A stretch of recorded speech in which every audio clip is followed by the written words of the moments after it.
जय श्री कृष्णा।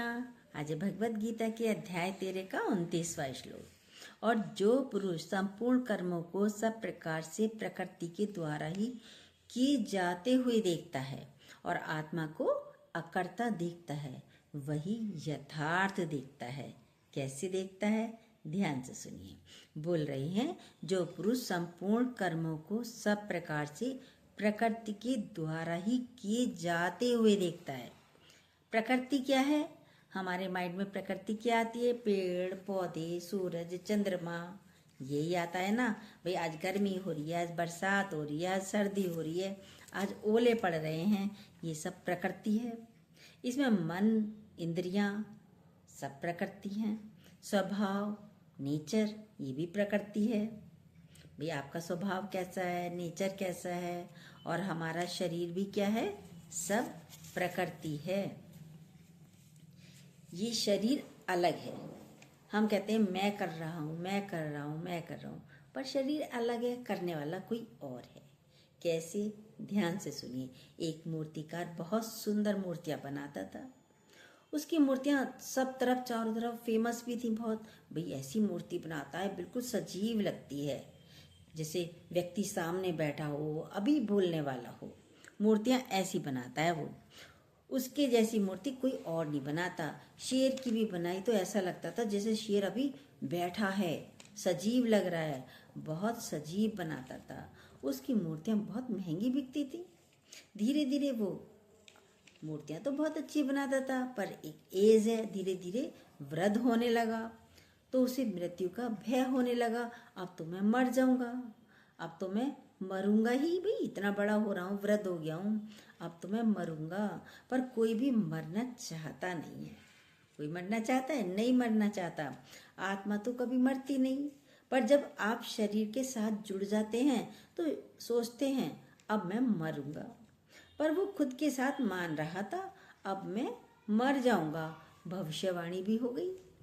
भविष्यवाणी हुई तो 2 दिन बाद तुम मर जाओगे, मैं तुम्हें लेने आऊंगा, यमराज ने कहा। उसने सोचा मृत्यु से कैसे बचा जाए। डर लगता है, भय लगता है ना मृत्यु से। कैसे बचूंगा, कैसे बचा जाए मृत्यु से, सोच रहा था। मैं तो मूर्तिकार हूँ। उसने अपनी 10 मूर्तियाँ बनाई, बहुत अच्छी सजीव। बनाता तो अच्छी ही था, और एक मूर्ति में छिपकर बैठ गया। 10 मूर्ति खड़ी थी। यमराज आ गए, उन्हें तो टाइम पे आना ही था। आ गए यमराज। किसको लेकर जाऊं? बिल्कुल सजीव लग रही हैं। 10 की 10 पुतले अपने जैसे बना दिए, मूर्तियां बना दी। सारी मूर्तियां सजीव लग रही हैं। किसको लेके जाऊं? बड़ी परेशानी हो गई यमराज के दिमाग में भी।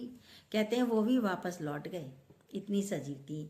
जब यमराज ऊपर गए तो भगवान ने पूछा, लाई नहीं जिसको लेने गए थे?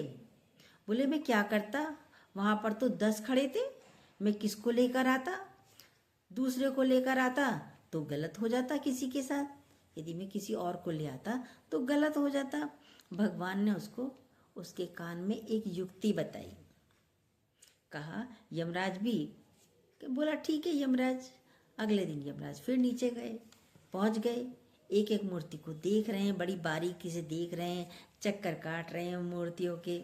मूर्तियां तो बहुत सुंदर बनाई हैं, कितनी सजीव लग रही हैं। ये कहते कहते बोले पर एक गलती कर दी। वो एकदम निकल कर बाहर आया। बोला कौन सी गलती कर दी? ये है अहंकार। मैं, मेरे से तो गलती हो ही नहीं सकती, मैं गलती नहीं कर सकता। हम सब लड़ाइयाँ किस बात की हैं घरों में? इसी बात की है, मेरे से तो कोई गलती हो नहीं सकती। अहंकार निकल कर तुरंत आ जाता है। मैंने बनाई, मैं सब काम बहुत अच्छा करता हूँ, मैं बढ़िया करता हूँ, यही आपको ले डूबता है। ये जो अपने को बना कर बैठे हैं, मैं अपने को मिला दिया। मैं कोई और है, और आपने अपने को मिला दिया। कहीं एकांत में चले जाइए, कहीं पार्क में चले जाइए। गुरुजी कहते हैं वहाँ बैठो, अपने से बोलो मत, एकांत में बैठो। लेकिन क्या कहते हैं, नहीं हो पा रहा गुरुजी, नहीं हो पा रहा, क्योंकि एकांत में बैठने की आदत नहीं है। जब चलेंगे नहीं तो पहुंचेंगे कैसे भगवान तक? चले जाइए एकांत में। गुरुजी कहते हैं आपसे दूसरा निकल कर बाहर आ जाएगा। कौन करने वाला, कौन बोलने वाला, कौन चलने वाला।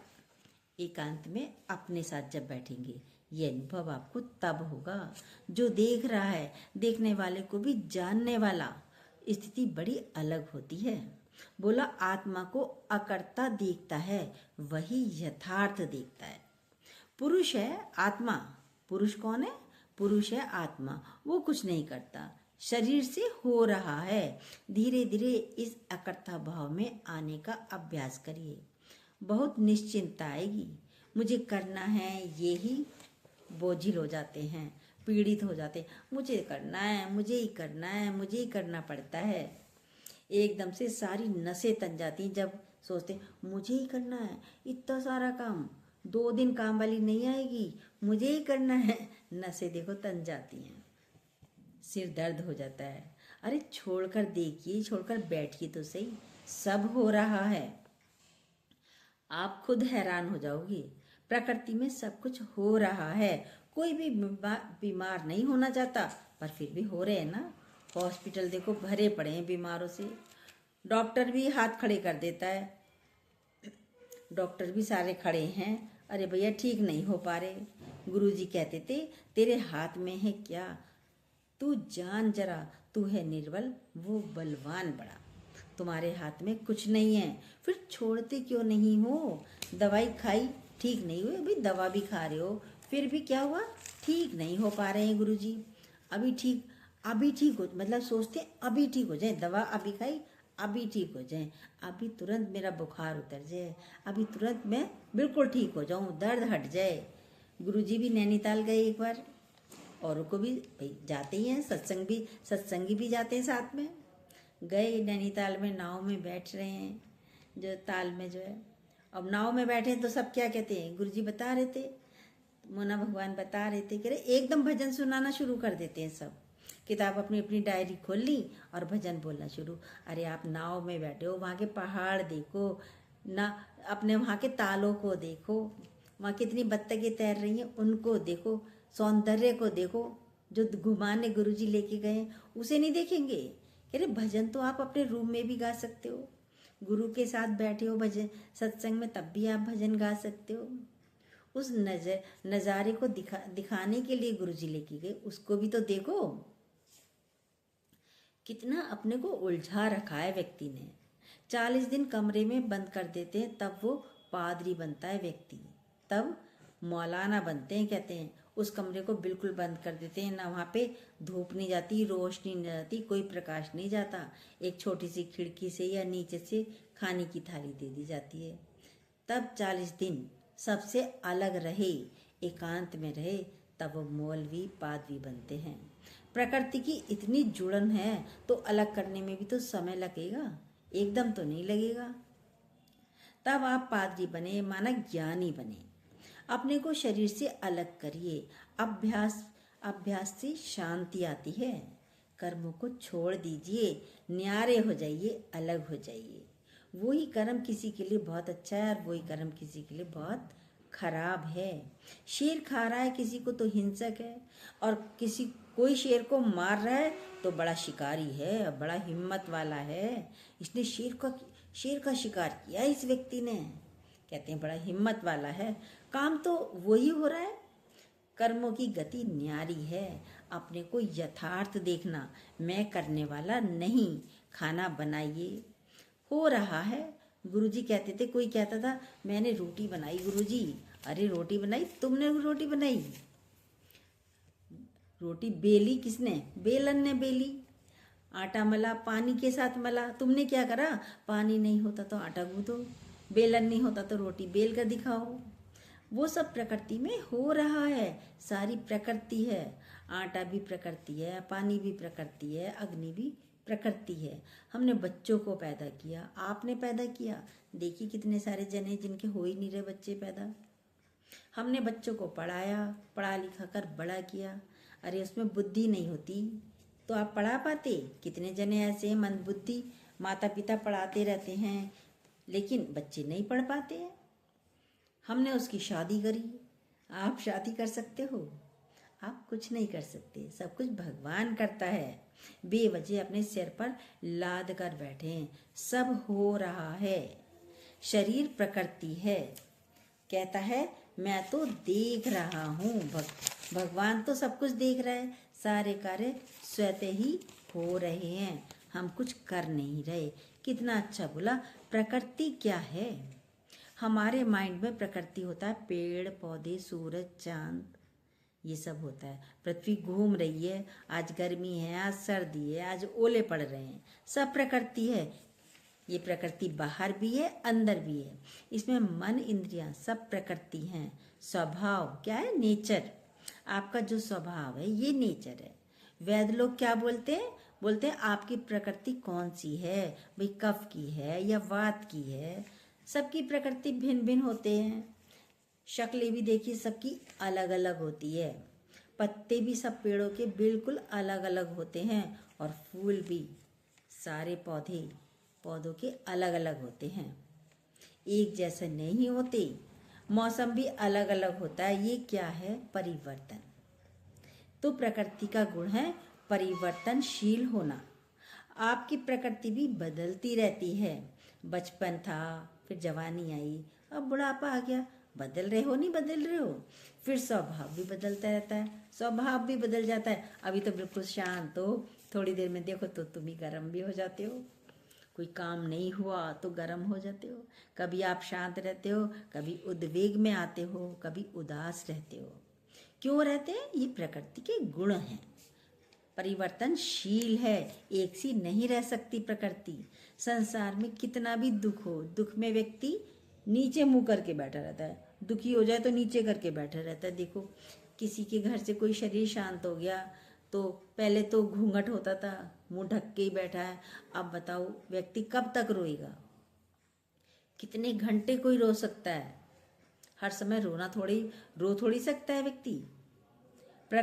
परिवर्तन प्रकृति का है, तो परिवर्तन प्रकृति है, तो परिवर्तनशील है प्रकृति। फिर प्रकृति के कारण कर्म होता रहता है। बोल रहे हैं जो पुरुष संपूर्ण कर्मों को प्रकृति के द्वारा ही किए जाते हुए देखता है, सारे कर्मों को प्रकृति के द्वारा ही किए जाते हुए देखता है। प्रकृति को शरीर से अलग मत बोलिए, पर प्रकृति को मैं भी मत बोलिए कि मैं हूँ प्रकृति। नहीं, मैं प्रकृति मैं मत मान लीजिए। शरीर को मैं मानना गलत होगा, अज्ञान होगा। शरीर है प्रकृति। शरीर क्या है? प्रकृति है, और आत्मा है चेतन स्वरूप। पुरुष और प्रकृति अभी चल रहा था ना, ये क्षेत्र और क्षेत्रज्ञ पूरा चल रहा था। प्रकृति माया है, परिवर्तनशील है। हम चेतन स्वरूप हैं। हम पुरुष परमात्मा हैं। हम कौन है? चेतन स्वरूप हैं, पुरुष परमात्मा हैं, आत्मा है, चाहे आत्मा बोल सकते हो। हैरानी ये है कि हम स्वयं को शरीर मान लेते हैं। तो इससे जो भी कार्य होता है प्रकृति से होता है। शरीर से जो भी कार्य हो रहा है प्रकृति से हो रहा है। सब कर्मों को हम अपना मान लेते हैं। जैसे सूरज की रोशनी में सब कार्य हो रहे हैं, सत्ता है सूरज की, ऐसे ही हम परमात्मा सत्ता हैं। सत्ता सिर्फ देखती है, दिखती नहीं है। ऐसे अनुभव किया जा सकता है। कौन बोलता है मैं आज बहुत उदास हूँ, मैं आज बहुत दुखी हूँ, आज मेरा मन बहुत उदास हो रहा है, आज मेरा शरीर बहुत थका हुआ है? ये सब प्रकृति है। ये बोल कौन रहा है? कोई अलग है, वो देख रहा है, वही अंदर से बता रहा है आपको। आश्चर्य तो होता है, मैं देख रहा हूँ, मैं थका हूँ, ये अंदर वाले को पता चलता है। मैंने इतना कार्य किया, मैं तो थक गया, मैंने इतना कार्य किया, मैं तो आज थक गया। कैसे करें? हमारे सर पर तो आज बहुत सारा काम है, और ये सोचते ही आप थक जाते हो। कहते हैं शरीर में थकावट नाम का कोई शब्द नहीं है। गुरुजी बता रहे थे शरीर में थकावट नाम का कोई शब्द नहीं है। जब आप बोलेंगे कि मैंने किया, तब आप थकते हो। बीमारी है तो नहीं कर पाएंगे, बीमारी है तो आप काम नहीं कर पाएंगे। शादियों में देखिए 3-3, 4-4 दिन लेडीजें कितना काम करती हैं। भाई आज जागरण है, आज ये काम है, आज वो काम है, सुबह से लेकर रात तक काम करती रहती हैं, करे जा रही हैं। अब बारात भी चली गई, बहू को लेके घर आ गए। अब बहू आने के बाद क्या होता है, मैं तो बहुत थक गई, अब मेरे में चाय पीने की भी हिम्मत नहीं है, मेरे पैरों में बहुत दर्द हो रहा है, मैंने इतना काम करा। ये सोचते ही हमें थकान हो जाती है। अब तो किसी से बात करने का भी मन नहीं है। अब पूछो 3 दिन माता जी तुम इतना काम कर रही थी, तब तो तुम्हें थकान नहीं हुई, लेकिन जैसे ही खाली बैठी, सोचा, मैंने किया, तो थकान हो गई। उसके बाद आभास हुआ कि मैंने इतने दिन कार्य किया, अभी तक दिमाग में था ही नहीं, क्योंकि दिमाग खाली ही नहीं था, फुर्सत नहीं थी। फुर्सत हुई, खाली बैठे, तभी बोलते हैं खाली घर शैतान का घर, खाली दिमाग शैतान का घर। जैसे ही बोला मैंने किया तो आप थके। देखिए सूरज सारा समय कर रहा है, प्रकृति में सारा समय परिवर्तन हो रहा है। कभी प्रकृति थकी, कभी नहीं कहती मैं थकी, अनवरत कार्य चल रहा है। रोज सूरज निकलता है, बोले रोज मैं क्यों निकलूं, वो भी कह सकता है। चंद्रमा रोज निकल रहा है। जो पुरुष है कौन है, ज्ञानी है, अज्ञानी नहीं। अज्ञानी नहीं है, अज्ञानी नहीं देख पाएंगे। अपने को अलग करने वाला भाव बना कर रखना है। मैं वो परमात्मिक स्वरूप हूँ। जैसे हम बैठकर पिक्चर देख रहे हैं तो मैं अलग और पिक्चर अलग है। नाच गाना, पिक्चर में क्या होता है, नाच गाना भी हो रहा है, अभी सारे सीन आ रहे हैं, उसमें रोना धोना भी हो रहा है, पर आप बैठकर मजे से देख रहे हैं। पिक्चर के साथ यदि हम इन्वॉल्व हो जाते हैं तो क्या करते हैं, भाई हीरोइन को बदमाश उठा के ले जा रहे हैं तो हमें रोना आ रहा है, मार धाड़ हो रही है, लड़ाई हो रही है तो रोना आ रहा है, क्योंकि इन्वॉल्व हो गए तो रोना आया। लेकिन शादी हो रही है तो अच्छा लग रहा है, डाकू आ गए तो डर लग रहा है, डर गए क्योंकि इन्वॉल्व हो गए। ये पुरुष प्रकृति का गड़बड़ कर देते हैं हम लोग, पुरुष और प्रकृति को मिक्स कर देते हैं। फिर इसलिए शरीर का सुख भी लगेगा और दुख भी लगेगा, मान अपमान भी लगेगा, पीड़ा भी लगेगी। देखिए सब लगेगा, क्योंकि हमने शरीर के साथ अपने को जोड़ लिया। ज्ञानी अपने सुखों को भी देख रहा है, अपने सुखों को भी देखने वाला है, इन्वॉल्व नहीं होता, अपने दुखों को भी देख रहा है, पीड़ा को भी देख रहा है। कितनी बार राम तीरथ की बात आती है, अपमान हुआ तो अपने साथ नहीं जोड़ा उन्होंने, फौरन में गए, लाल कपड़े पहन रखे थे, सब बोले रेड मंकी, पर उनको गुस्सा नहीं आया, आकर बोला, उन्होंने आज स्वामी राम को मंकी बोला, रेड मंकी बोला। देख रहे हैं अपमान हो रहा है, ये क्रिया को अपने साथ नहीं जोड़ा। फिर शाम को प्रशंसा हुई तो स्वामी राम की प्रशंसा हुई, ये बोले, अपने को इन्वॉल्व नहीं किया। प्रकृति में सूरज आज गर्म है, आज ठंडा है, आज बादल है, जैसे प्रकृति को देखते हैं ऐसे ही सबको देखिए, कार्य हो रहा है इसको भी देखिए। इसका शरीर का कोई मान अपमान कर रहा है तो इसको भी देखने वाले बनिए, फिर मान अपमान कुछ लगेगा नहीं, उसके साथ आप जुड़ेंगे नहीं। इसी का अभ्यास करना है।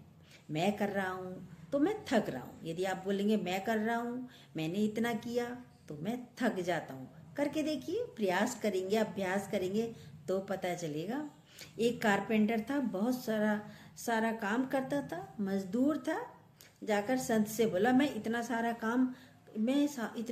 काम करता हूँ संत जी, मैं तो थक जाता हूँ, मैं परेशान हो गया संत जी, अब क्या करूँ। संत लोग तो जवाब नहीं देते, प्रैक्टिकल दिखाते हैं।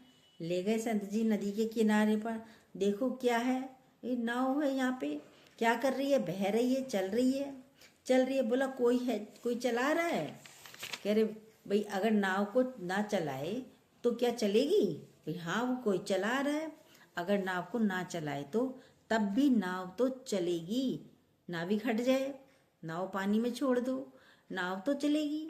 कैसे चलेगी, भाव है तो नाव चलेगी, हवा है तो नाव तब भी चलेगी, पलटेगी भी नहीं, अपने आप चलती चली जाएगी हवा के रुख से। बोला देखो वो अपने आप चल रही है ना, हम बोलेंगे हम बैठकर चला रहे हैं, हम बैठकर कर रहे हैं काम। बोला हाँ चल तो रही है, वो बोला नाउ। कभी कभी आप अपने शरीर को ऐसे ही छोड़ दो। शरीर कर रहा है, मैं नहीं कर रहा, मैं अलग। करके देखिए, अभ्यास है, अभ्यास करके देखेंगे तब इसका अनुभव होगा। शरीर से हो रहा है, प्रकृति से सब काम हो रहा है, सब काम अपने आप स्वतः हो रहा है। देखिए अपने आप देखो अपने आप नींद खुलती है, अपने आप उठते हैं, अपने आप सारे कार्य हो रहे हैं, नहीं हो रहे हैं। भूख लगी है तो नाश्ता भी करोगी, दोपहर को भूख लगती है तो लंच भी करते हैं, फिर लगती है रात को तो डिनर भी करते हैं, और बीच में भी चाय, कॉफ़ी, फल कुछ ना कुछ खाते रहते हैं। ये स्वतः हो रहा है, कर कुछ नहीं रहे हम अपने आप। ऐसे ही सब कार्य अपने आप हो रहा है। प्रकृति को जो कराना है वो कराती है, आपसे जो काम कराना है वो आपके सामने आ जाएगा, और आप करोगे तो आप करने वाले नहीं हो, अंदर वाला खुद ही करता है। मनुष्य अपने को सोचता है मैं कर रहा हूँ, ये ही गलत है। जैसे कार चल रही है, उसमें इंजन भी है, पहिए भी है, हम बोलेंगे हम चला रहे हैं, लेकिन यदि पहिए नहीं होंगे तो चलाओगे कार? चला सकते हो? नहीं। इंजन नहीं होगा, चला सकते हो कार? नहीं। पेट्रोल नहीं होगा, चला सकते हो कार? नहीं, नहीं चला सकते। चलाने वाला तो बैठा है, और वो पुरुष, चाहे आत्मा कहो चाहे परमात्मा बोलिए, इसको अलग नहीं करना है। अंदर बैठा है परमात्मा, आत्मा, भगवान, जो भी है, सारे कार्य वो है, वो कर रहा है। ये अहंकार है हमारा, जो हम बोलते हैं मैं कर रहा हूँ, इसी में ही प्रॉब्लम शुरू हो जाती है। हम प्यार कर रहे हैं, आप में सामर्थ्य है प्यार करने की, आप में भाव उठा तो आप प्यार कर पा रहे हो। मैं तो उससे बहुत प्यार करता हूँ, वो नहीं करती।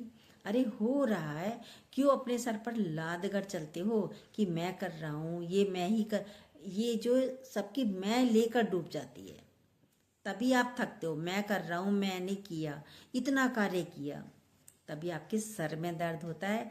यही मैं लड़ाई और झगड़े का कारण है, यही आपके थकने का कारण है, और यही आपकी बीमारी का कारण है मैं।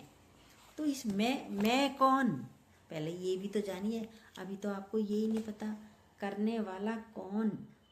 आप शरीर से जुड़ जाते हैं तभी थकते हो, बीमार होते हो। इस मैं को, बड़ी वाली मैं परमात्मा, मैं आत्मा, मैं भगवान, वो कार्य स्वयं कर रहा है। उसके बिना आप कर सकते हो? नहीं। तो सत्ता किसकी है? भगवान की, पूरे शरीर के अंदर। वो खुद कर रहा है हर काम। बैठकर तो देखिए, देखिए, अनुभव कीजिए, अभ्यास कीजिए अपने साथ, तो महसूस होगा। जय श्री कृष्णा। जो न्यू हो प्लीज़ सब्सक्राइब कीजिएगा, बेल को दोबारा प्लीज़ ज़रूर कीजिएगा, अपने लाइक कमेंट ज़रूर दीजिएगा।